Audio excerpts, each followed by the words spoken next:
कसं आहे मित्रांनो आपलं नियोजन थोडं गेलं वायाला, थोडं पहिलं फूक मारलं त्यावेळेस. आता मस्तपैकी काटा कार्यक्रम चालू आहे आपला. कॅन्ड पण काढलं आहे कारण ना इकडं गुजरातला डिझेलचं काही शॉर्टेज नाही आहे. तर हे आपल्याला पलटी मारायला लागेल. आपण बॅकअपसाठी ठेवलं होतं. रिलायन्समध्ये काय अलाउड करणार नाही आपल्याला डिझेल घेऊन जायला. पहिलं डिझेल, नंतर आंघोळ, मग जेवण. झाला उशीर तरी चालेल कारण 5च्या आधी काय पोचू शकणार नाही. 4चं टायमिंग दाखवतोय. आता हे सगळं उरकतावर 1 तासभर तरी नक्की जाईल, म्हणजे आपले 5 इथंच. त्यामुळं जाऊ दे, झाला उशीर तर झाला, बट जीवाचे हाल करायचं नाही. गरमी भरपूर आहे आणि आंघोळ पण गरजेची आहे. चला उरकतो लवकर आता पटकन. कसं आहे मित्रांनो आपलं नियोजन थोडं गेलं वायाला, थोडं पहिलं फूक मारलं त्यावेळेस. आता मस्तपैकी काटा कार्यक्रम चालू आहे आपला.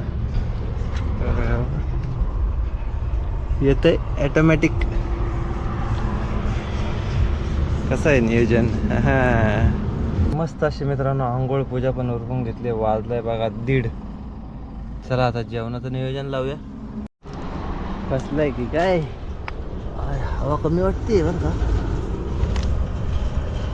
नाही लोड आहे गाडीत, लोड. पाटे कसे सरळ आहेत बघा, काटा सरळ पाटे, सरळ. टायरची हवा बघा ही.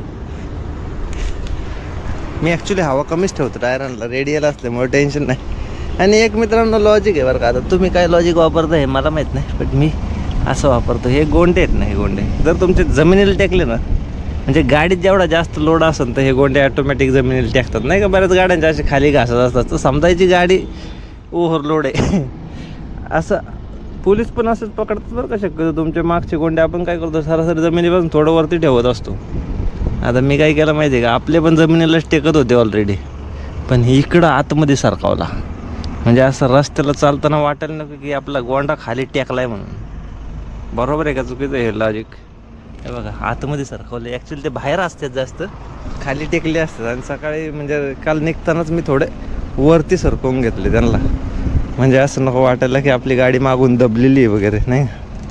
चला जेवण उरकलं मस्तपैकी. काठियावाडी थाळी खाली 130 रुपयाची होती. बाकी सगळं रेडी, ऑल सेट.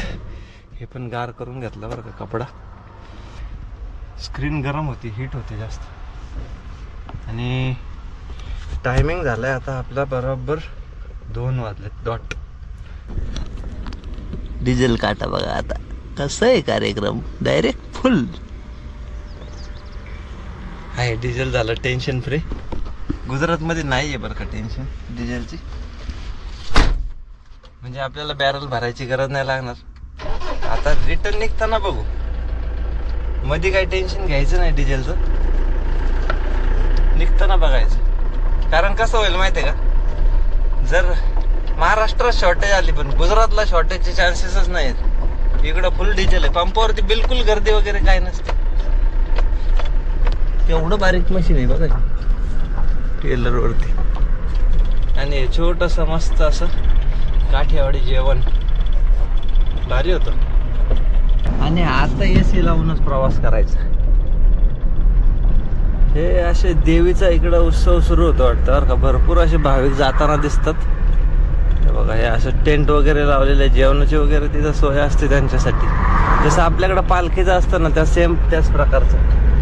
त्या गरमीमध्ये आता नाही पळवायची म्हणून तापलंय जाम.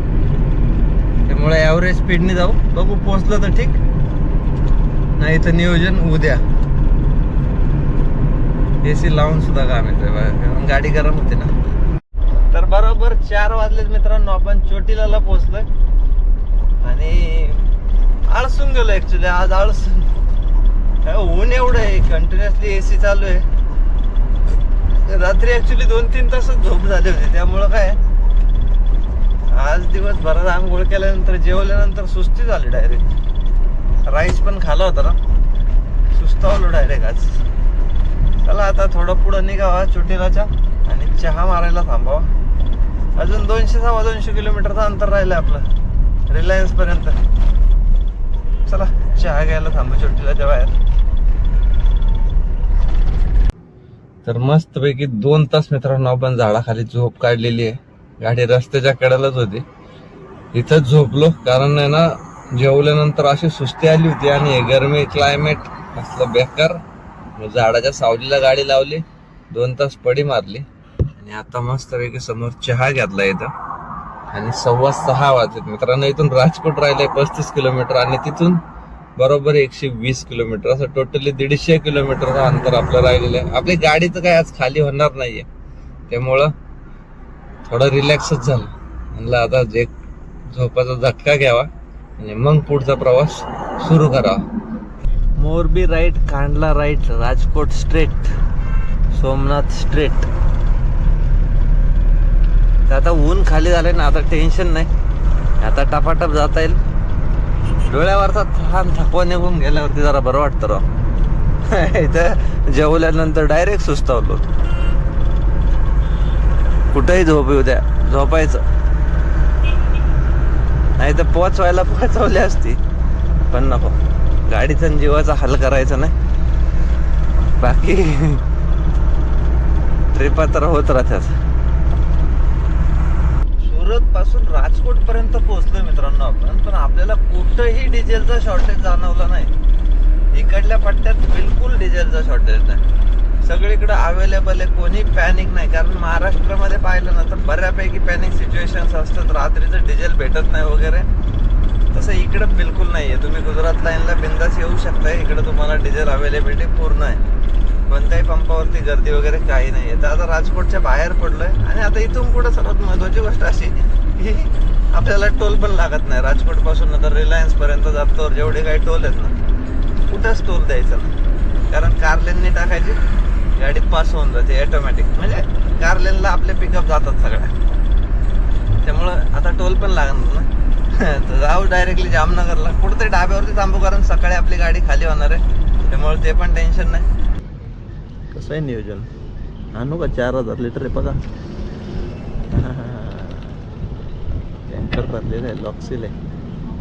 तर आता इथंच थांबणार आहे, कारण इथून 20 किलोमीटर मित्रांनो जामनगर आहे आणि त्याच्यानंतर आपलं लोकेशन 20-22 किलोमीटरचं. तर सकाळी 9 वाजता आपली गाडी गेटवरती पाहिजे, त्यामुळं मी इथंच थांबू. मस्तपैकी आराम पण होऊन जाईल पूर्ण.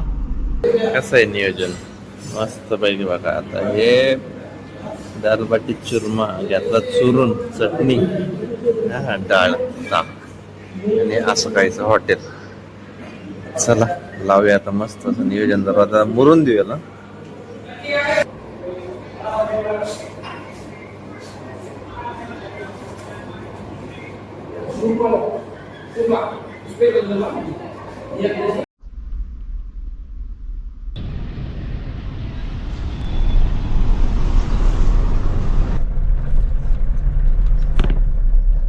गुड मॉर्निंग मित्रांनो सगळ्यांना, जय शिवराय, श्री स्वामी समर्थ.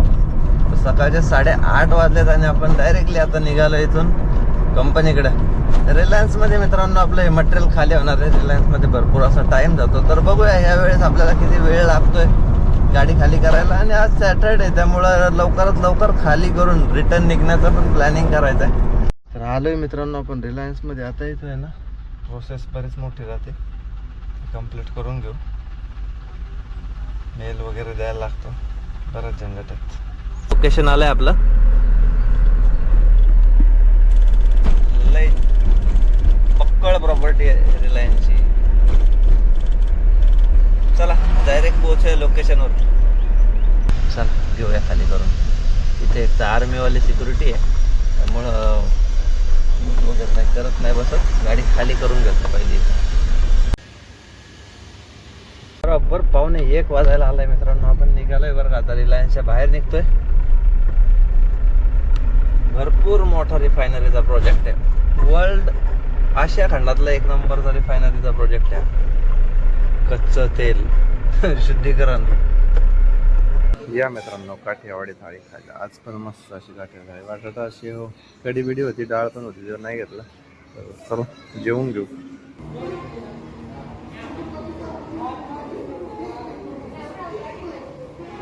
तर हिशोब पण क्लिअर करून घेऊ मित्रांनो. आपल्याला 950 किलोमीटरसाठी आहे ना बरोबर 1600 रुपयाचा फास्टॅग लागला आहे. मुंबई पुणे आणि नवीन जो मुंबई दिल्ली वडोदरा हायवेचा टोल आहे ना, तो ॲड होतो एक्स्ट्रा, ते वाढतात. आणि इथपर्यंत पोहोचण्यासाठी राजकोटच्या नंतर टोल फ्री आहे, बाकी डिझेलचं सांगायचं झालं तर आपण जागेवरतीच गाडी फुल केली होती, त्यानंतर 4000 रुपयाचं डिझेल टाकलं होतं. तर अजूनही आपली अर्धी टँक शिल्लक आहे बघा. आणि आपलं बॅरल झाला एमटी, म्हणजे खाली करून घेतला मी. पाहिला का, फोन कानाला लावलाय तसाच वळायला लागला होता. अवघड राहत आहे. तर बॅरल एमटी करून घेतलाय, कारण गुजरातमध्ये डिझेलचा काही प्रॉब्लेम नाही आहे, इकडे येऊ शकते आरामात. आता आपण निघालो डायरेक्टली पटेल ट्रान्सपोर्टकडे. कसलं मस्त असं सीन आहे की नाही, वा वा वा वा, एक नंबर. त्या ब्रिजवरतून आहे ना कार चालली, ते कसलं भारी वाटतंय.